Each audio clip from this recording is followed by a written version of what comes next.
Gente, os 3 primeiros meses do ano já passaram, mas você sabia que esse período costuma ser o de maior dificuldade para os brasileiros conseguirem se manter dentro do orçamento?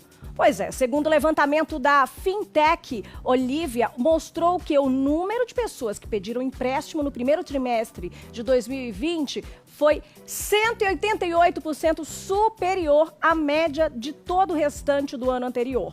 Ou seja, chegou abril e aí tem muita gente sem saber o que fazer com as contas. Para te ajudar, a gente vai conversar com o consultor financeiro Márcio Souza, através de videochamada. Nós vamos entender como organizar as finanças depois desse primeiro trimestre. Márcio, muito boa tarde, tudo bem?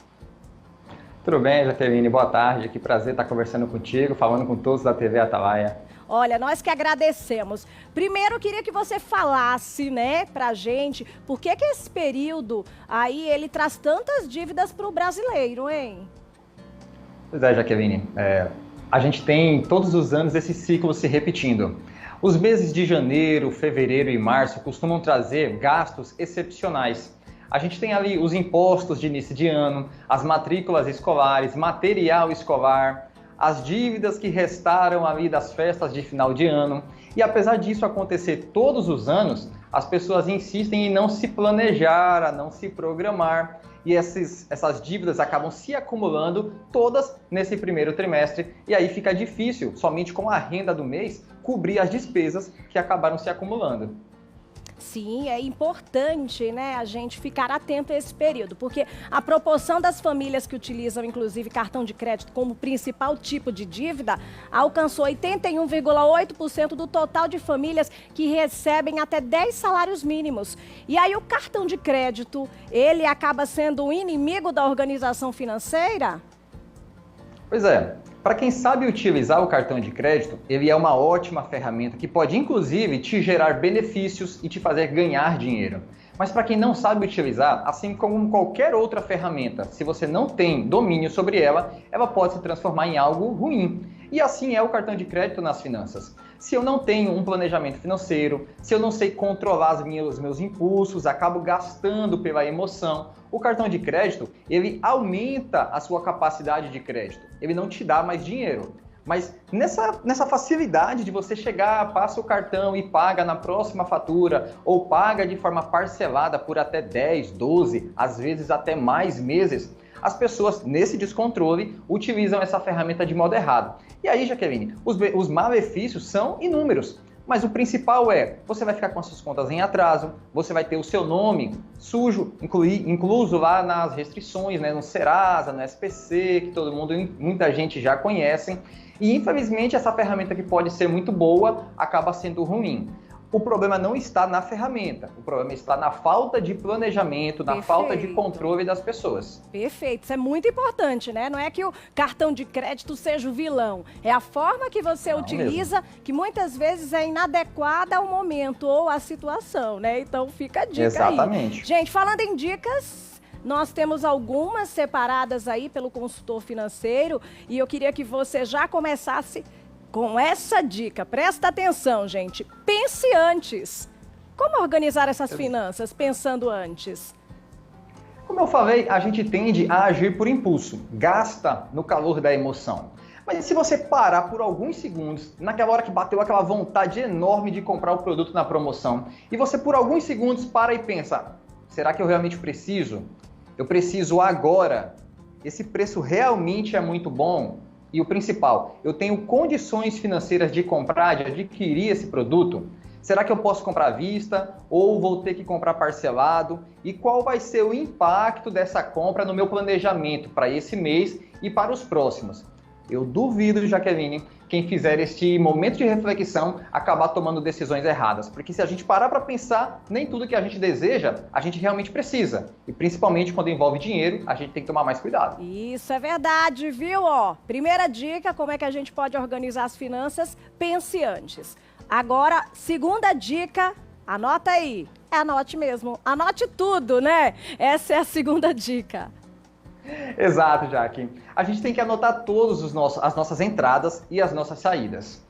As pessoas, e principalmente as donas de casa, que devem ser a nossa maior audiência aqui, inclusive as minhas clientes assistem muito o seu programa e sempre comentam. A gente tem que anotar tudo que a gente está gastando, aquilo que a gente recebe. Então, quem tem salário, quanto é que eu recebo por mês? Vamos lá, R$1.000 ou R$2.000, 3, não importa o valor, mas eu tenho que saber o quanto eu tenho para gastar por mês e quanto eu preciso gastar por mês, o que é diferente. E eu vou anotando tudo. Então, fiz as compras da semana ou fiz as compras do mês, eu anoto quanto foi. Paguei a minha conta de água, minha conta de luz, a internet, o telefone, todos os gastos eu vou anotando. Isso vai me dando um controle de como é que está o meu consumo de dinheiro no mês. O que a maioria das pessoas fazem? Simplesmente vão gastando e no final do mês, quando se percebem sem dinheiro, começam a pensar, poxa, aonde foi parar o meu dinheiro? Mas como a gente não anota, e nessa vida corrida que a gente tem hoje em dia, vai ser muito difícil você lembrar disso daqui uma semana ou daqui 30 dias. Principalmente aqueles gastos pequenos, que podem não parecer impactar tanto, mas sim, impactam o nosso orçamento no final do mês. Então, dica muito importante, anote tudo para que você tome consciência de com o que e como está gastando o seu dinheiro todos os meses. Olha aí, já tô anotando aqui, viu? Agora, terceira dica. Márcio, crie metas. Pois é, Jaque, nada na nossa vida funciona sem metas. Quando a gente fala de dinheiro, a gente tem que pensar um pouco aqui em mentalidade. E a mudança dos hábitos com o dinheiro, ela passa inevitavelmente pela nossa mente. Quando a gente pensa, eu quero emagrecer alguns quilos, ou eu quero trocar a minha TV, eu quero fazer aquela viagem no final do ano com a família, isso é uma meta. Não importa o tamanho, é uma meta. E se não há meta, não há evolução. E assim também é com o dinheiro. Se eu quero pagar as minhas contas, isso agora é uma meta. Eu vou fazer o quê? Eu vou primeiro analisar quais são as minhas dívidas. Qual é o valor total dessa dívida? Eu posso parcelar, eu posso renegociar, eu consigo desconto se eu pagar à vista. Isso é um plano gerado após você criar a meta. Então, vamos lá. A maioria das pessoas pensam em emagrecer um pouquinho, perder alguns quilinhos, então vou fazer uma dieta. A primeira coisa que a gente faz é o quê? Procurar um nutricionista, ou um nutrólogo, um educador físico, e isso vai ter, eles vão criar um planejamento, seja para a dieta ou para as atividades físicas. E seguindo esse planejamento, eu atinjo o meu objetivo. Então, cria a meta, o plano vai ser consequência. Maravilha. E depois de criar a meta, como você disse, tenha um planejamento financeiro. Né? O planejamento serve para tudo e o financeiro é extremamente importante para que as consequências do nosso objetivo sejam positivas, né? Exatamente. Então essa é a nossa quarta dica, tenha planejamento financeiro. Saber onde você vai poder usar, como você vai poder aplicar o seu dinheiro, né? Exato.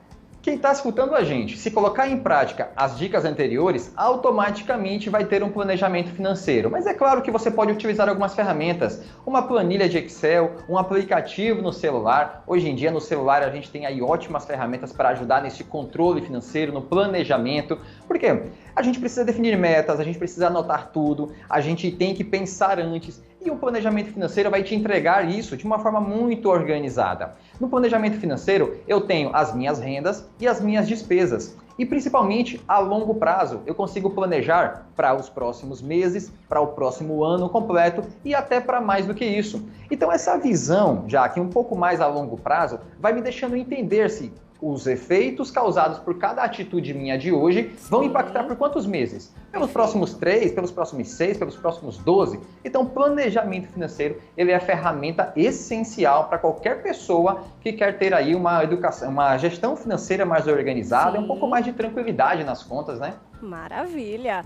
E para a gente fechar essas dicas, né? Dá para a gente gerar mais renda. De que forma? Bom, Jaque, gerar renda ela é essencial para quem quer ter um pouco mais de liberdade de escolha. Infelizmente, a gente sabe que a maioria dos brasileiros recebem um salário mínimo. E no jeito que os preços estão, com gasolina, alimentação, educação tão caros, fica difícil manter tudo isso apenas com o salário mínimo. Então, gerar mais renda é uma opção que você tem. Ou você fica como está hoje, vivendo de forma tão regrada, ou você busca mais renda para poder trazer um pouco mais de conforto para a família. E aí a gente sabe que o brasileiro é maravilhoso na hora de ter ideias, e isso se comprova no número de mulheres e homens empreendedores que temos no país. Agora, por exemplo, na Páscoa que está se aproximando, é uma grande oportunidade para gerar renda. Talvez agora, como já está muito em cima, fique difícil tomar grandes ideias. Mas pense, daqui a pouco vem Dia das Mães, vai vir o São João, que aqui no Nordeste é maravilhosa a nossa festa e abre muitas oportunidades de você gerar renda. Então pense, de acordo com as suas habilidades, as suas experiências, de acordo com o seu bairro, a sua cidade, o que é que você tem de possibilidade de gerar mais renda? Vender algo, revender, produzir em casa para vender, desapegar de alguns itens que você tem dentro de casa que não usa mais e pode botar para vender na internet, nas suas redes sociais. As oportunidades são muitas, mas o que fica de mais importante é, se eu consigo ter mais renda, eu não preciso diminuir tanto os meus gastos. Colocando mais renda, eu tenho mais opções, mais escolhas. E aí, com as demais dicas, essa aqui fecha com chave de ouro para que você tenha uma educação financeira presente, aplicável e mais dinheiro no bolso, que é muito importante, né, Jaqueline? Oh, coisa boa, excelentes dicas, né? Agora nós citamos lá no início sobre o planejamento e como utilizar de forma correta o cartão de crédito. Tem gente que tem R$ 1.000, né? Aí, no caso, recebe todo mês R$ 1.000, pode contar com R$ 1.000. Aí tem um cartão de crédito com limite 1.500. Inclusive, até teve um meme falando sobre isso. Aí a pessoa conta, bem, se eu tenho R$ 1.000 mais 1.500 de cartão de crédito, eu tenho R$ 2.500. Não é bem assim, né, Márcio? Seria maravilhoso se fosse, já que eu mesmo adoraria, porque eu sou um grande usuário de cartões de crédito, tenho até mais, tenho vários cartões, mas eu uso de forma estratégica. E você falou de forma muito correta, apesar da brincadeira, a gente dar risada, pode ser algo muito perigoso. Se eu recebo R$ 1.000 de salário e tenho 1.500 de limite no cartão, esse 1.500 não é dinheiro, ele é apenas uma confiança que o banco está te dando de você poder comprar de forma a prazo e pagar depois. Então, se eu tenho R$ 1.000 por mês, as minhas despesas não podem ultrapassar R$ 1.000. Não importa se você tem 1.500, 2.000, e hoje em dia, né, já que tem sido tão fácil o acesso a cartão de crédito, inclusive para negativados, mas a gente tem que ter essa consciência. Os meus atos vão trazer consequências, então eu tenho que pensar muito bem antes, porque cartão de crédito é crédito, não é dinheiro. Aí você falou tudo, viu? E falando em cartão de crédito, é crédito, pra gente fechar aí, tem alguns cartões que eles oferecem, né, alguns benefícios além do limite de crédito, como por exemplo, milhas, né? Você pode trocar por cashback. Então, assim, essas são algumas vantagens, alguns benefícios que são interessantes, Márcio, de serem observados.